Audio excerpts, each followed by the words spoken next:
జగన్నాథస్వామి దర్శనానికి వెళ్ళడం అంటే, అథవా ఇంకొక రకంగా బృందావనంలో కృష్ణ పరమాత్మ యొక్క దర్శనం చేసుకోవడం అంతా విశేషము అని శంకర భగవత్పాదులు నిర్ధారిస్తూ కృష్ణస్వరూపముల యందు ఇది వేణుగోపాల స్వరూపము అని మనకి నిర్ధారించి చూపించారు.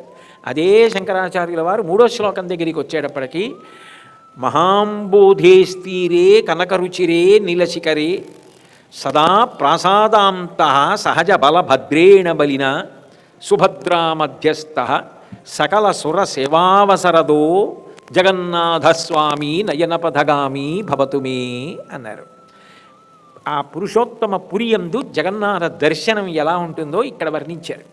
వర్ణిస్తూ బృందావనమునందు ప్రీతి కలిగిన వాడు కాబట్టి దేవేరితో ఉండడు, కానీ దేవేరి ఉండకుండా ఉండడు. లక్ష్మి ఉంటుంది, వేరు మందిరంలో ఉంటుంది. బృందావనమునందు ఇష్టం ఉన్నవాడు కాబట్టి బలరాముడు సుభద్రతో ఉంటాడు, వదలదు కాబట్టి సుదర్శనంతో ఉంటాడు. ఈ నలుగురు గద్దె మీద కూర్చుని ఉంటారు. ఇందులో విశేషం ఏమిటి అంటే, ఆ ఉండడంలో మహాంబోధేస్తీరే బ్రహ్మాండమైనటువంటి సముద్ర తీరంలో కనకశిఖరే నీలరుచిరే నల్లటి శిఖరం కలిగినటువంటి బంగారు మేడలో ఆయన నివాసం చేస్తున్నాడు. ఆ దేవాలయంలో ఉండడానికి ఆయన ఎంచుకున్నది ఎక్కడ? మహాంబోధేస్తీరే గొప్ప సముద్రపు ఉంటాడు.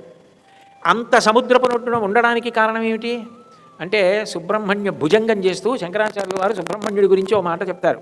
యథాబ్ధేస్తరంగాల యంయాంతి తుంగా తథైవాపదస్సన్నిధౌ సేవతాం మే ఇతి ఊర్మి పంక్తి నృణాం దర్శయంతం సదా ధ్యాయతే హృత్ సరోజై గుహంతం అంటారు. సముద్రంలో తరంగాలు ఆగకుండా వస్తాయి. మన జీవితంలో ఆపదలు అట్లా వస్తాయి. ఆపదలు అంటే మన ప్రయత్నము చేత, మన శక్తి చేత మనం తప్పించుకోలేనిదేదో దానిని ఆపద అంటారు. నేను ఇప్పుడు ఇలా కూర్చుని మాట్లాడుతుంటే అకస్మాత్తుగా ఓ త్రాచుపాము అట్నుంచి ఇలా వచ్చేసింది అనుకోండి. వచ్చేస్తే నేను ఇలా చూసేటప్పటికే అది ఇలా నా పాదాల దగ్గరికి వచ్చేసింది అనుకోండి. ఇక నేను తప్పించుకోగలిగింది ఏం లేదు నా ప్రయత్నం చేత. ఈశ్వరానుగ్రహం ఉందనుకోండి, అది మళ్ళీ అలా వెళ్ళిపోవాలి. నాకు ఈశ్వరానుగ్రహం లేదనుకోండి, ఆ వచ్చింది కరవాలి. నా ప్రయత్నం చేత నేను తప్పించుకోలేనిదేదో అది ఆపద. ఆపదలు గట్టెక్కించడానికే పరమాత్మ. అందుకే ఆపద మొక్కులవాడ అనాథరక్షక గోవిందా గోవిందా అంటారు. అటువంటి భగవానుడు సముద్రంలో ఎలా తరంగాలు వస్తున్నాయో అలా ఆపదలు వచ్చినా నేను తీసేయగలను.